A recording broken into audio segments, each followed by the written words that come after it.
इस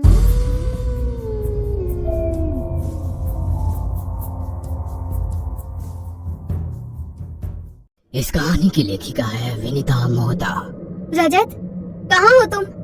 सारी दूर ढूंढ लिया मगर ये रजत का कोई पता ही नहीं चल रहा। कहते हुए रजत की माँ सुनैना जोरों से रोने लगी। अरे तुम भी ना बेकार में ही परेशान हो रही हो, बच्चे यही तो खेल रहे थे, यही कहीं होगा, थोड़ी देर में आ जाएगा। रजत के पापा रंजीत ने उसकी माँ को चुप कराने की कोशिश की, मगर माँ का दिल अनहोनी के कारण धड़क रहा था। वहीं रजत की बहन वैदेही दूर खड़ी मुस्कुरा रही थी। वैदेही रंजीत की पहली पत्नी की बेटी है। वैदेही की माँ का देहांत बेटी को जन्म देते समय ही हो गया।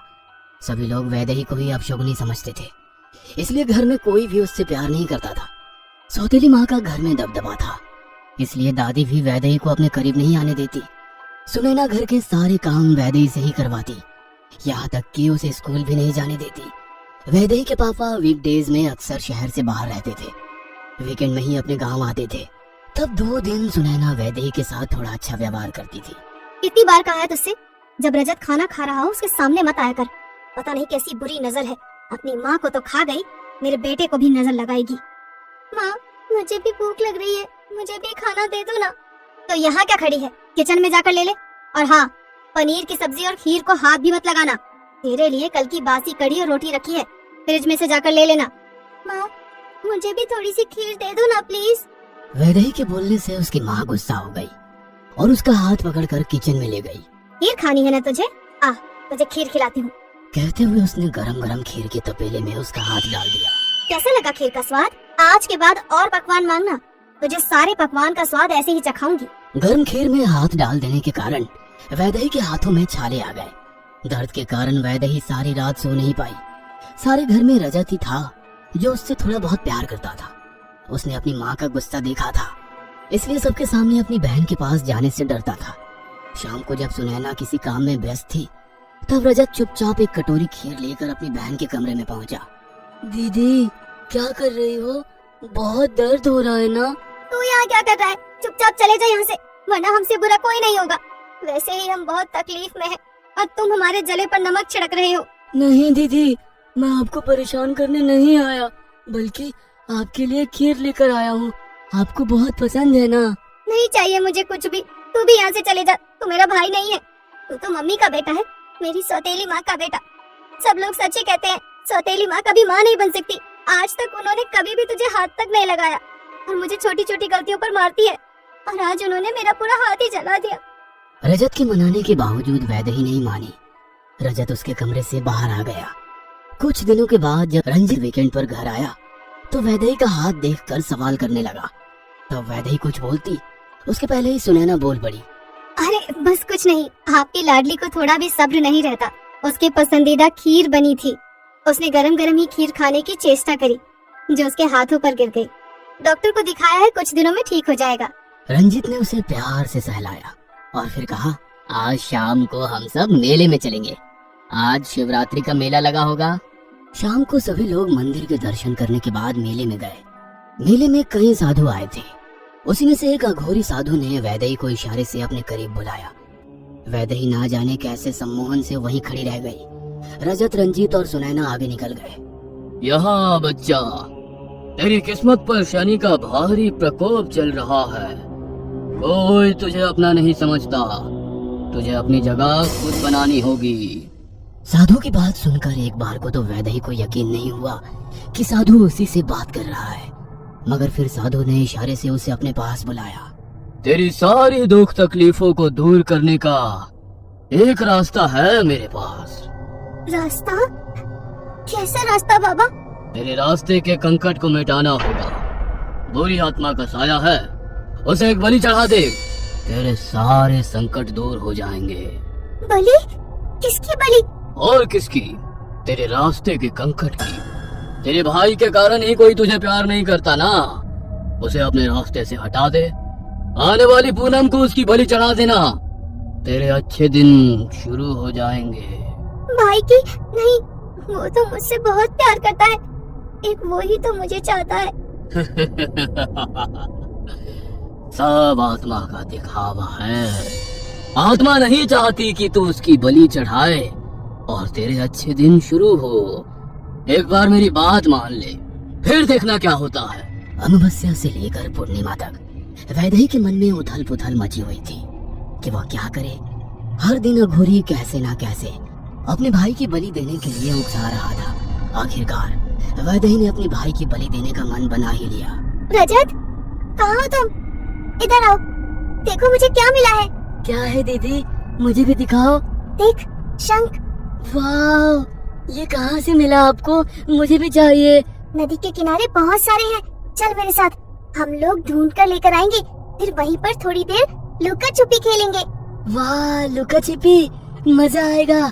वैदेही रजत को बहला फुसलाकर अपने साथ नदी के किनारे ले गई। अघोरी अपनी गुफा में उन लोगों का इंतजार कर रहा था। रजत, तुम जाकर छुप जाओ, मैं तुम्हें ढूंढने आऊंगी। लुक छुप जाना, नजर न आना, ढूंढने आऊंगी मैं, मुझे नजर न आना।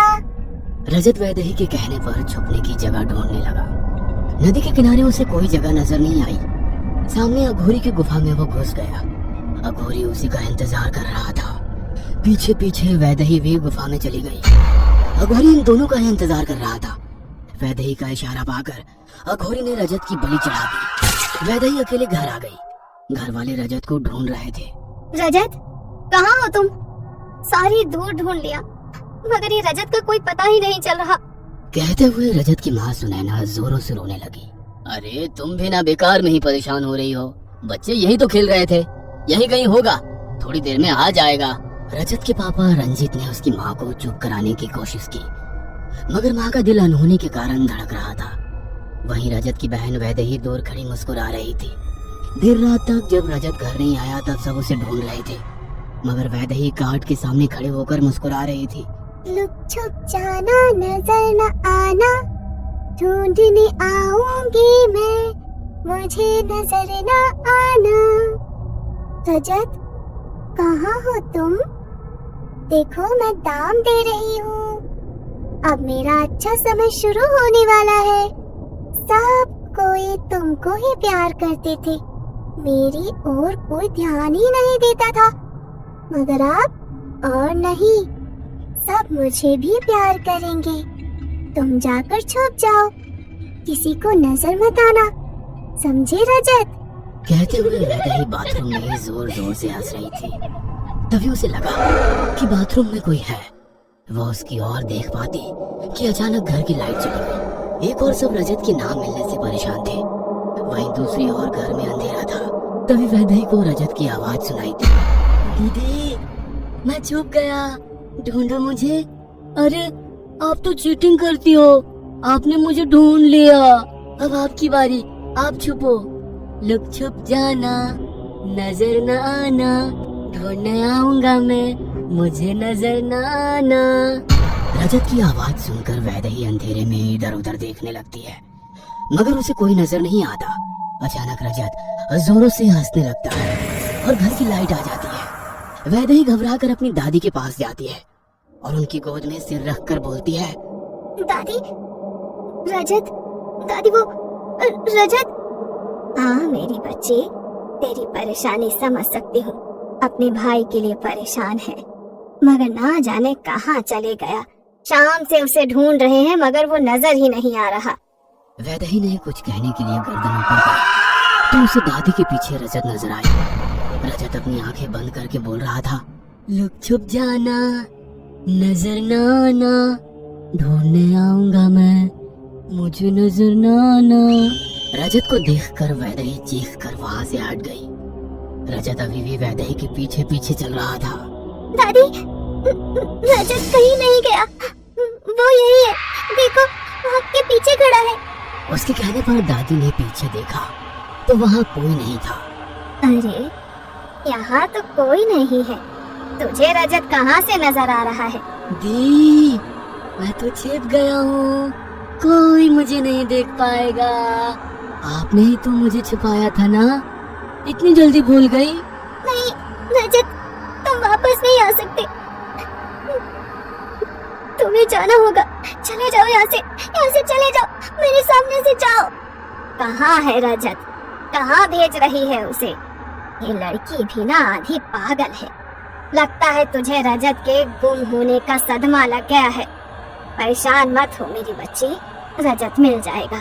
चल सो जा। कहते हुए दादी ने वैदेही को सुला दिया। अगली सुबह घर में सभी परेशान थे।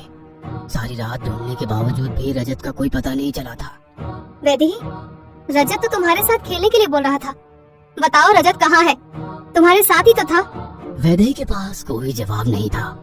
वह सिर्फ बोल रही थी, लुक छुप जाना, नजर न आना।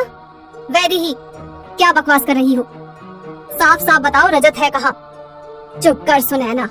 वो खुद पूरी रात परेशान थी रजत के बारे में। उसे कुछ पता होता तो वो जरूर बताती। उसके सामने रजत के बारे में कोई बात मत करो। वैदेही उस अघोरी के पास पहुंची तो वहां का नजारा देखकर हैरान थी। रजत की लाश के पास ही अघोरी की लाश थी। लुक छुप जाना, नजर न आना। छुपन छुपाई तो खेल रहे थे दीदी हम। हाँ, मैंने आपका क्या बिगाड़ा था जो आप मुझे यहाँ लेकर आई? अब आप जाकर छुप जाओ, नहीं तो मुझसे बुरा कोई नहीं होगा। रजत के कहने पर वैदेही वहीं एक पत्थर के पीछे छिप गई। लुक छुप जाना, नजर न आना। ढूंढने आऊंगा मैं, मुझे नजर न आना। वैदेही डरते हुए उसकी ओर देख रही थी कि अचानक वो उसके सामने आ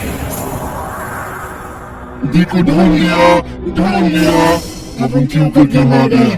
दी, मैं छुपता हूँ, आप ढूंढना मुझे। नहीं, दी, आप तो चीटिंग करोगी, कोई और साजिश करोगी। अब कोई और साजिश नहीं होगी। अब कोई और साजिश नहीं होगी। कहते हुए रजत की आत्मा ने वैदेही को वहीं लुक छुप जाना, नजर न आना। ढूंढने आऊंगा मैं, मुझे नजर न आना। ये कहानी आपको अच्छी लगी हो तो हमें सब्सक्राइब करें।